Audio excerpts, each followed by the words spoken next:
Hi everyone, FIDE Master Dennis Monokroussos here for ChessLecture.com. As I'm recording this, the Chess Olympiad in Tromsø, Norway is underway. It's only been several rounds in at this point. And part of the fun is not just seeing all the very, very strong players in action, but also seeing mismatches. And the reason why this is interesting is that normally these players, you have these heavy hitters going against each other in top tournaments, and you don't get to see where the games are very, very complicated. I mean, you can understand them with a computer or, a little bit at a time with some work, but it's, again, very, very high level. But when you have a mixed event like this, sometimes you get to see some fun and amusing blowouts. And we're going to take a look at 3 miniatures that have been played so far. One of them features an absolute top grandmaster. The others are more for entertainment value, although there's definitely instructive things going on in every case. So this first game we're going to take a look at was played between relative lowlights. Certainly not bad players by any means, but not like, absolute world elite players either. So this first game, the player with white is a guy named Charles Ichab, I'm not sure how to say it, and his opponent is Dritan Mehmeti, who's an IM, I think.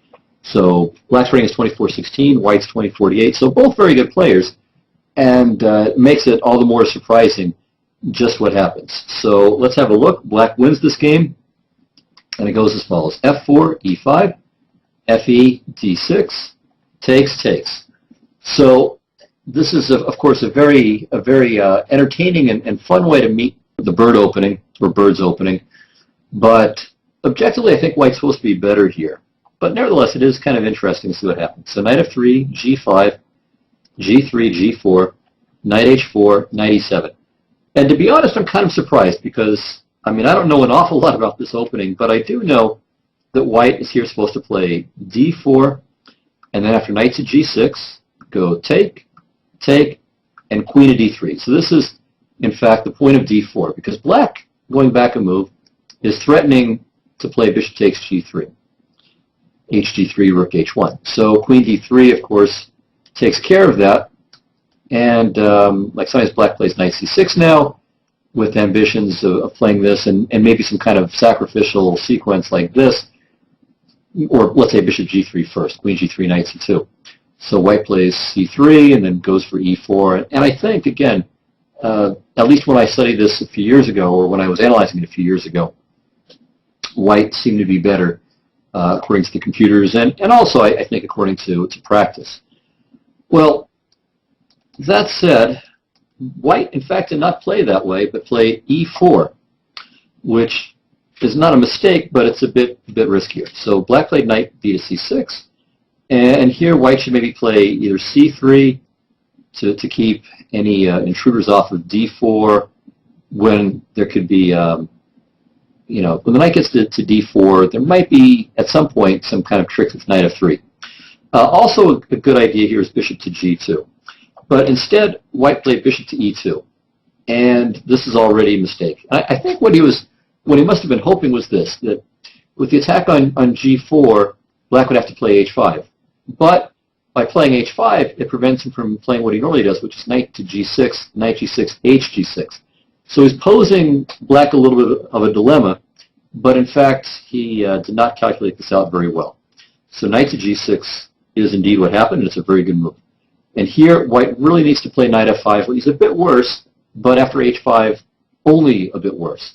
Instead, he takes, and already here he's losing. The threat, again, is bishop takes g3, so white castled, and now already black has multiple ways of winning, two ways of winning in particular.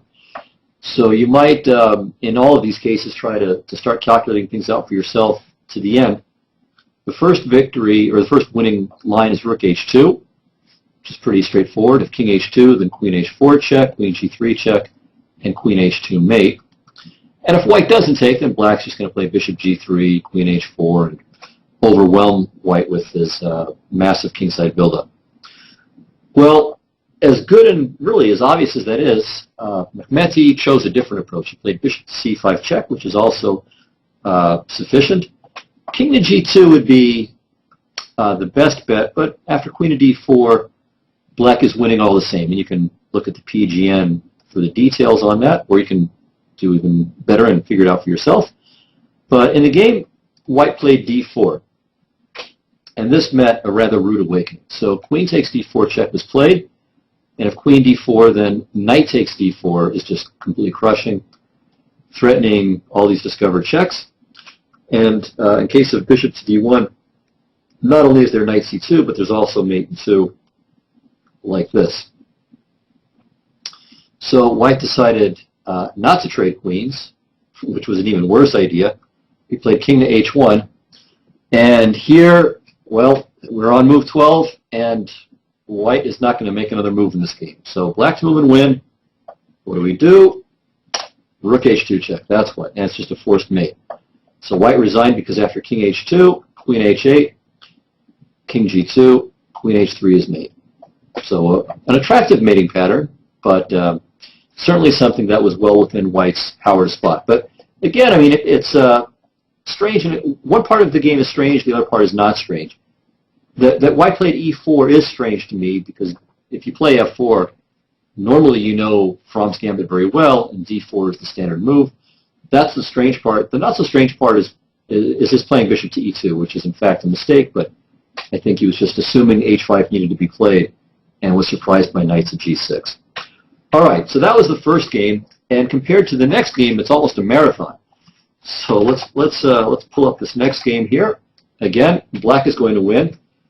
And this was played in the women's section of the Olympiad, again from round 3.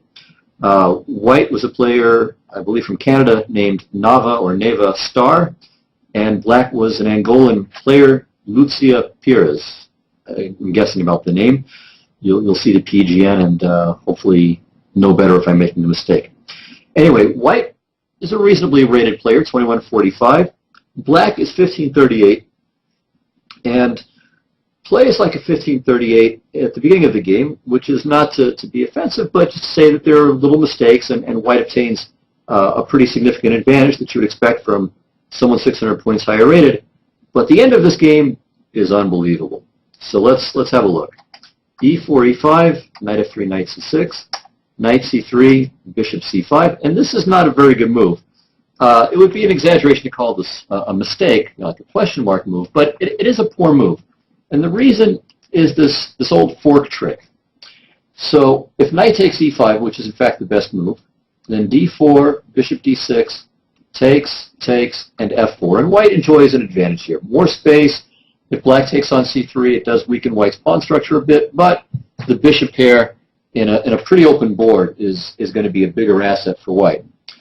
So even though white is better, that still is what black should have done. Instead, she played bishop f2, and this is just bad. After king f2, knight e5,